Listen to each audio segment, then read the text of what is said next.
Hey everybody, we're back today. This is Wednesday.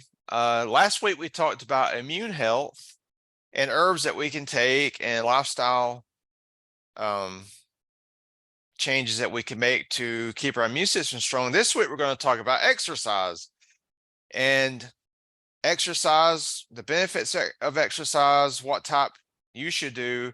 We're also going to talk about some exercise nutrition. So Jennifer, how are you doing this week? It's been a busy week, but I'm doing well. How about Good. you? Doing good.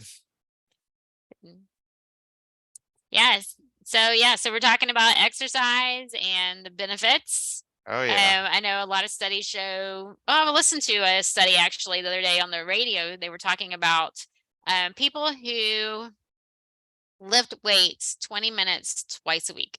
That's it, compared to Yeah. someone who doesn't do any exercise at all. They increase their lifespan 30%, Oh yeah. or maybe 25%. I think it was 25%. That's Um, huge. yes, people who walk 20 minutes a day, twice a week, just walk 20 minutes a day, twice a week, increase their lifespan slightly more. So it must be 25% and 30%.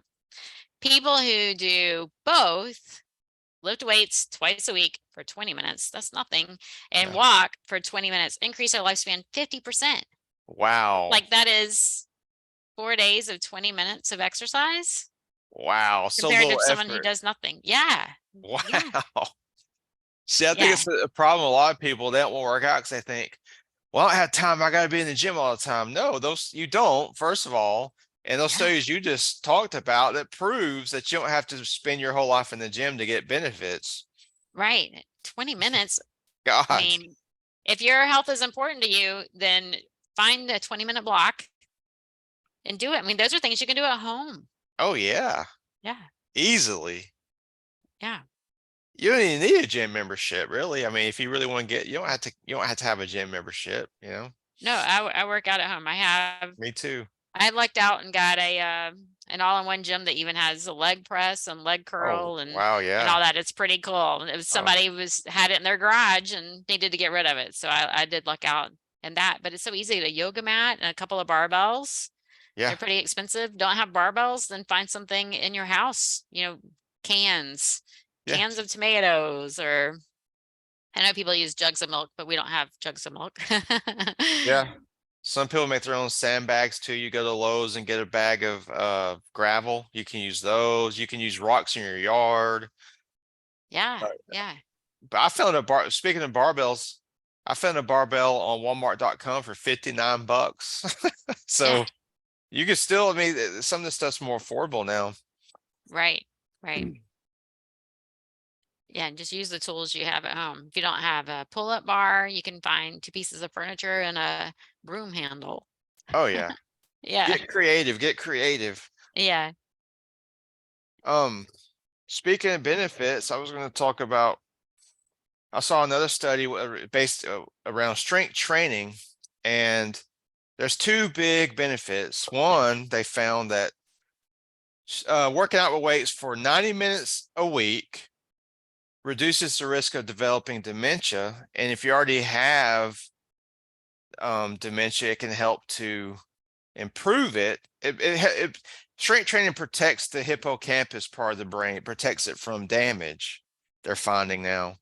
Hmm. And then the other study shows that strength training can actually prevent fat buildup in your heart. And if you have fat in your heart, strength training can help reduce the fat in your heart. And of course, we don't want fat anywhere, but we definitely don't want it in our hearts because that can cause, heart attacks and strokes. So, and of course, strength training helps you maintain your independence because as we age, we get weaker. And the only way to offset this is regular strength training. And a lot of people in the nursing home are there because their muscles are so weak they can no longer take care of themselves because they're too weak to do daily tasks. But they found now that even 90-year-old people can build strength. So Hmm. you can always adapt to it. Yes. So my grandma, she will be 101 in April. And Wow. she has someone come and they bring little weights. And she was like, oh, my tiny weights, for they're like 2 pounds or 3 pounds. And she has to do overhead presses and some arm curls and things. But I mean, she's 100 years old. But She's her, awesome.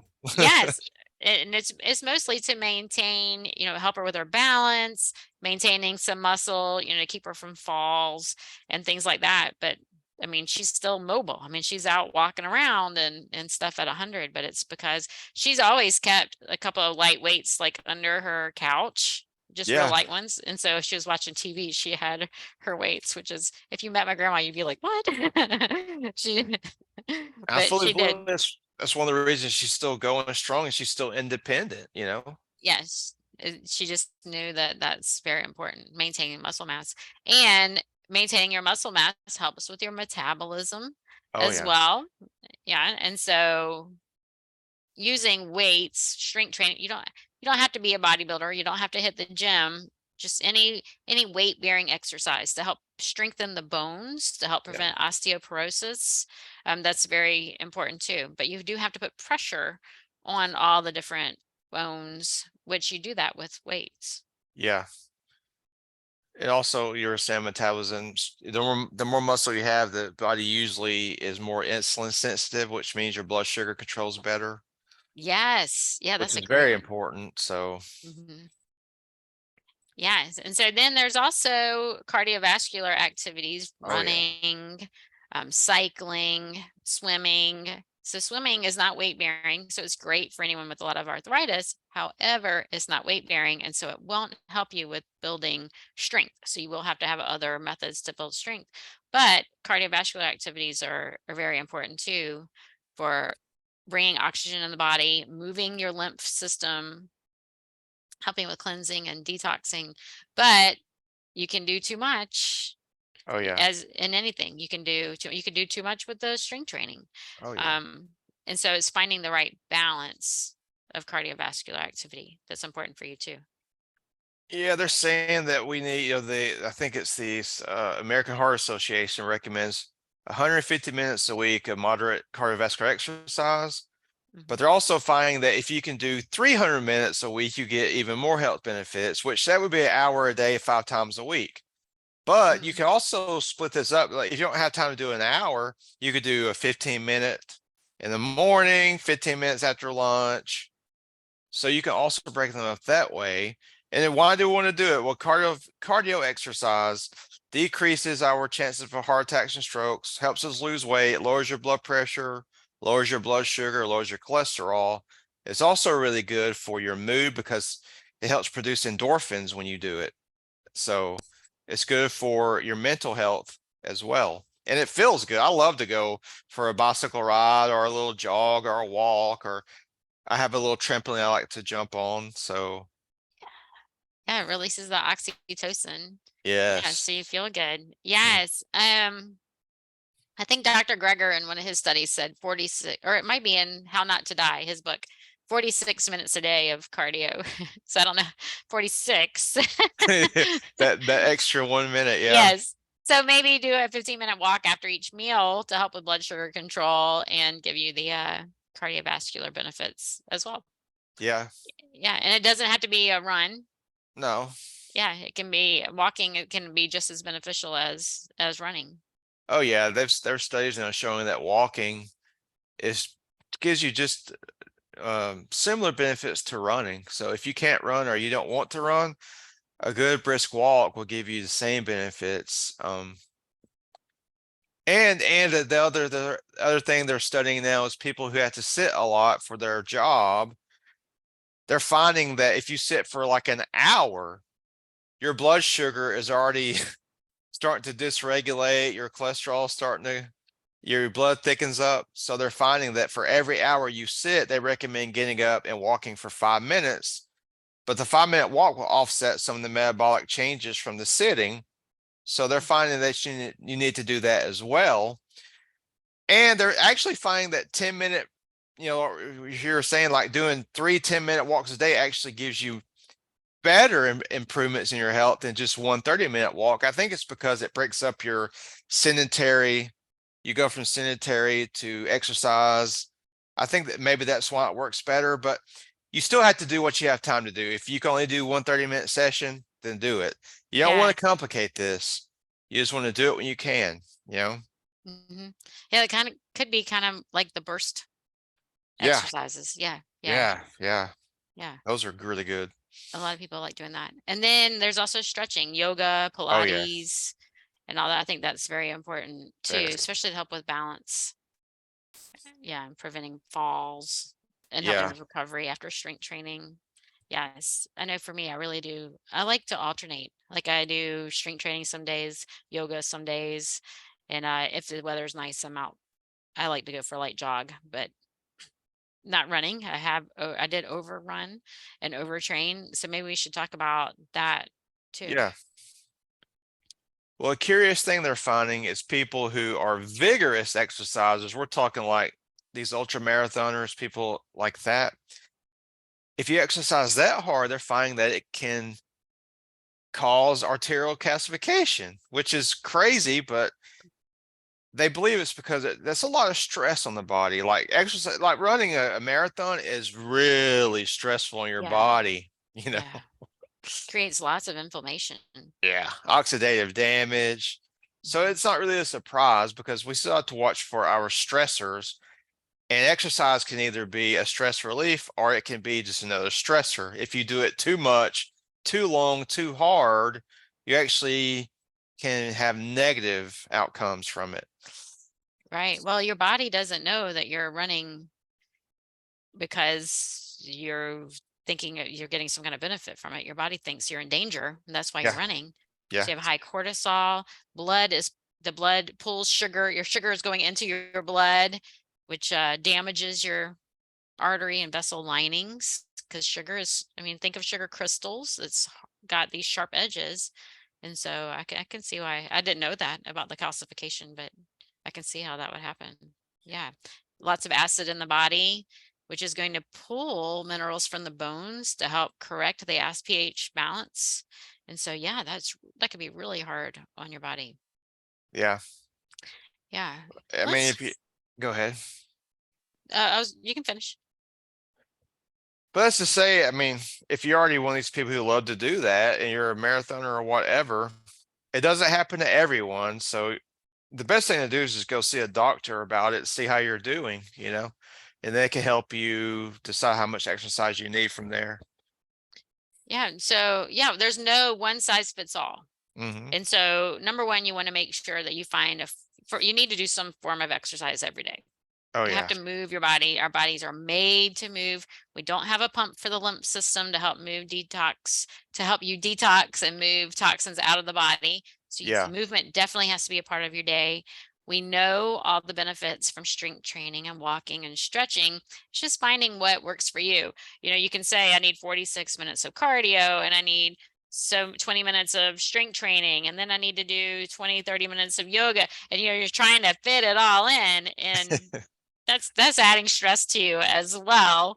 And so it's finding what is going to work right with you. So find something that feels good to you. I love walking, I love hiking, and so Yeah. if I can get out and do those, that's my number one choice. I love swimming. I don't have a pool, and so sometimes it's hard for me to go somewhere where I can swim. There is one in the next county that I can go and swim in. And it's indoor, so I do enjoy that at times, and I love riding my bike. But I live in an area where there's no bike trails, and the roads are really narrow, old country roads, and so that doesn't work for me. So for me, out hiking and walking, that is my cardio. I have my home gym, so I do like to work that in when I can. It makes it easy. If you now a lot of people they love to work in groups, work out in groups. If you do, then a gym might be the best thing for you. Do a group exercise program, meet a friend at the gym. I used to do that before we moved. I actually worked at the Y in a few former life, and my mom would come at her lunch break and we would work out together, and that was great. You know, just having someone to meet you and work out with you at the Y. And then I had a partner I would meet. It was actually my stepmom. I'd meet her for yoga and we would go to yoga a few nights a week. It's just finding someone to help you if that's something you enjoy. And making sure you enjoy it and work it. I like variety. So I don't like to do the same thing every day. I switch it up, you know, a couple of days of this, a couple of days of this, and a couple of days of that. Yeah, it's really good. So a lot of people do good with exercise buddy, like you're saying. If you have trouble with motivation, find a buddy. You keep each other accountable. So Hmm. I mean, you do have to find the right balance for you, because I did several years ago, say several, probably 4 or 5 years ago. And when all the obstacle courses, you know, the Spartan races and mud runs and all that, they were getting really big. And I would train for those because I was like, oh, I'm going to be really good at this. I'm going to be the oldest out there and I'm going to do it. And so I made an obstacle course here at my house. And, you know, I had the big bags and yeah, buckets, you know, preparing for all those. And I overdid it. You know, my running time was great. You know, I was really meeting some goals, but my health really suffered from it too. I burnt myself out. And I think that happens a lot. You know, I have clients come to me, I can't lose weight and I'm working out so hard. I'm running every day. I'm wearing a weighted vest while I run. I'm working out and I'm doing all the things and I just can't lose weight. And when you tell someone, well, you need to cut back on your exercise, that's not what they want to hear, especially when they want to lose weight. yeah. So what advice would you give to someone who is over exercising in your opinion, and wants to lose weight? Well, you're definitely going to have to cut back because if you're over exercising, first of all, your body cannot recover. And if your body does not recover from exercise, you're wasting your time because that's where the body adapts. Also, if you're over exercising your body, it's going to have higher levels of cortisol. And cortisol, if you have a lot of cortisol in the body, your body will store fat. And you don't want that because, well, you're trying to lose fat, not gain fat. So what I would tell them, I would say, and they don't want to hear this, but I would say take a week or two off from doing any maybe just light walking for about 2 weeks. Mm-hmm.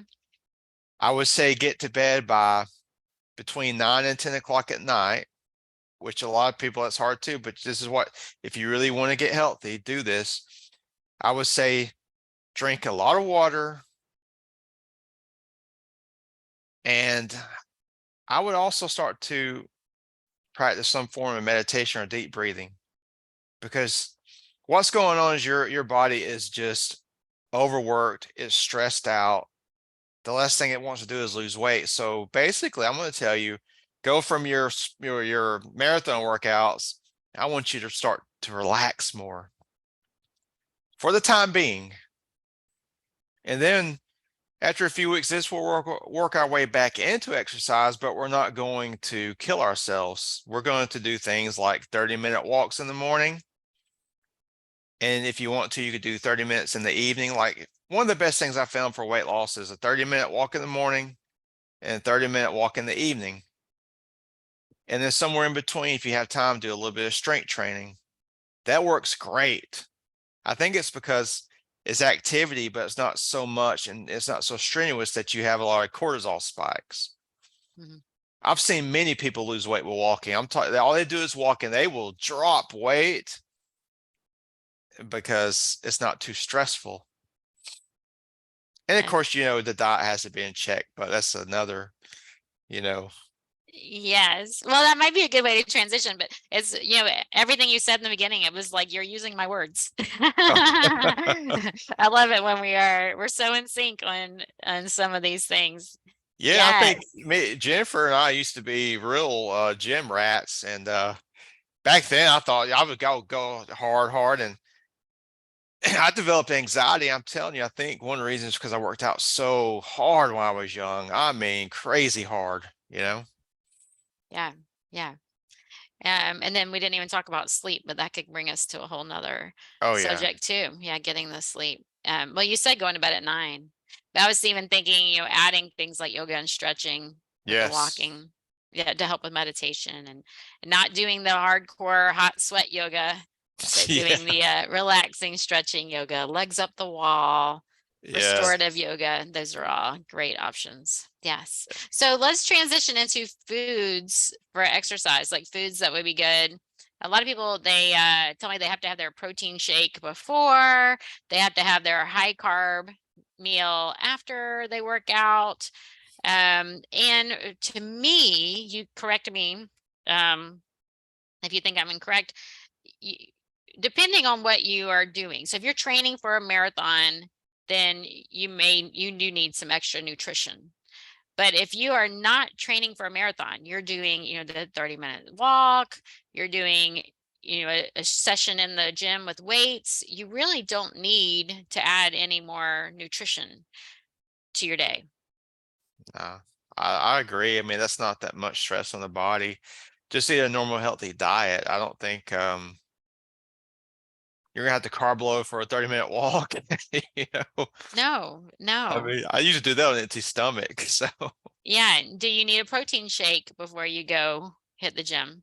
no, there's really no benefit to that. I mean, they used to tell you to eat protein like I think within an hour after your workout, but the studies shown that's not really necessary either. Just as long as you're getting your protein sometime throughout your day, you're going to be just fine. I mean, I don't, I'm not neurotic about that anymore. I just work out and I eat when I feel like it. And my results are identical to the days where I used to drink protein after I worked out. Mhm. It's all marketing gimmicks. People want to sell their protein powders. And so they tell people you need my protein because if you don't drink it after your workout, you won't build any muscle. It's not true. Um, Right. Now, like you're saying, if you're a marathoner, yeah, if you're gonna run a marathon race, yeah, the night before you should eat it. You should do your carbs. Mhm. You could do a lot of fruit, or you could do your rice, whatever. And But stay well hydrated. yes, that's the most important thing, hydration. Mhm. Yeah. If you're out walking or a light jog, Yeah, a lot of this is just overeating. yeah. But if you're out jogging, a light jog, things like that, then you need to, and it's hot, Yeah. and you need to stay hydrated. Even when you're swimming, people don't realize that when you're in the pool, you're actually sweating, but you're in the pool, you don't know it. So you need to make sure that you're drinking a lot of water when you go swimming. But other than that, there's very few times that you need to add extra, um, and not anything extra, especially if you're trying to lose weight. Now, I'm Oh not yeah. telling you to undereat. Undereating, that can bring us into a whole nother topic that we can talk about at another time. But you need the right amount of nutrition, and the same, you don't need extra on the days that you're exercising if you are overweight. If you're overweight, Oh yeah. as long as you're eating a nice healthy diet that meets your nutrient needs, um, adding in the cardiovascular exercise, not running, making sure you do mindfulness exercises as well to maintain cortisol. I think those are really all you need to lose weight. Yeah, I agree. Yeah. I'll Um, just go ahead. well, I was gonna say, what are some nutrients that you think are good that we need? Like, I think that even brings us into a whole nother thing. Like, we don't really need to focus on specific nutrients. If you are trying to build muscle, you need all the same nutrients that you need if you're not trying to build muscle. We need all the amino acids, which we can get from a variety of plant foods. A lot of times people focus on one thing. So, like in the bodybuilding world, there's a lot of chicken breast, egg whites, whey protein, and things like that. We don't need to focus on one thing. We can get everything we need in a variety if we eat a variety of foods. Yeah, all you really need to do is eat a balanced, healthy diet. You don't need to overeat anything. You just need to eat a healthy diet and work out. That's what I do. I mean, I eat a healthy plant-based diet. I don't overeat on anything, and my workouts do just fine. And I'll be 45 years old this year, and my strength training, I still gain strength, I build muscle, and I don't count anything. I just eat plant foods. I don't care how much protein I'm getting. I don't even think about it. I just eat what I think Mhm. is healthy. Yes. And I do have people, so there are people that use trackers, yeah, and I can see both sides of both sides of the coin there, looking at trackers. I do like trackers for someone who is just going whole food plant-based, someone who's coming from a standard American diet, who wants to be healthier and eat a balanced meal. A lot of times I'll have them use trackers, which can be a pain. It's hard to enter in all those different foods, but I want to make sure that they're getting in all of the nutrients. I don't want someone to swap, chicken for hemp seeds and then that's all they're eating. We need to eat lots of different Yeah. foods to get all the nutrients. And it's more important to me that you are meeting all of those nutrient needs than looking at the macros. It doesn't matter the macros. You need to be making sure, are you getting plenty of vitamin A and vitamin E and vitamin C and all your B vitamins, as well as the amino acids, and it'll break down for you amino acids on certain trackers. Now, there are people who get obsessed because as soon as they log in, they start looking at the calories and they hone in on the calories and then they stop eating other foods. Oh, I can't eat that. I can't eat that. It's higher in calories. And then they start missing nutrients and then they stop losing weight and their health doesn't improve. And it's because they're focusing on the calories. And I wish calories could just be thrown out. Yeah, me too. A lot of Yeah. people are eating way too few calories, and they'll tell women, eat 1,200 calories a day. Well, that might work for a few weeks, but then your body's going to go into starvation. The starvation mode is real. I've seen the studies. Your body's like, Mhm. okay, we're not getting enough food, so we're going to start to store whatever we get. This is a real Yes. thing. Yeah. It's too much stress on the body. The body's stressed. So it's focusing on storing fat. We Hmm. don't know if we're going to get enough calories later today. We better hold on to this fat. It's not going to release any and it's going to store everything it can as fat if you're chronically under eating. Hmm. And this is a thing where, I mean, I used to believe it, but now it is ingrained, and all these experts are still saying the only way to lose weight is you have to drastically cut your calories. And Yeah. if that worked, we wouldn't have an obesity epidemic. We have an Yeah. obesity epidemic in our country, Mm. and we're a country of calorie cutters. It Right. doesn't work. Right. Right. They're cutting the calories and then they're not getting enough nutrients, Uh-huh. nutrients the body needs for all of its different functions. And unfortunately we're suffering. And a lot of foods that are being eaten have been stripped of nutrients. Yeah. Yeah, the majority of the foods. If it's in a box or a bag, it's most likely been stripped of important nutrients that your body needs. Yeah. It's Yeah. if the body doesn't get enough like Jennifer's saying, don't focus on macronutrients, which I agree. But the body, if we're not getting enough vitamins and minerals every day, the body's not going to let go of any weight. I mean, that's the last thing it wants to do. It wants to, the first thing the body wants to do is keep itself alive. So if you're malnourished, it's not going to lose weight. Mhm. Yes. So eating enough for your exercise is very important. Oh yeah. Yeah. Yeah. So I think we covered, we talked about nutrients and exercise. We talked about optimal exercise or exercising for optimal health. We even talked about exercise and weight loss. So I think we covered it all. Another topic that we have mentioned in previous podcasts was the microbiome. So I think that Oh next yeah. week we should talk about the microbiome, the whole mucosal system. Is very interesting. Might get a little bit nerdy. So please tune in to us next week. And thank you for joining us today as we talked about exercise.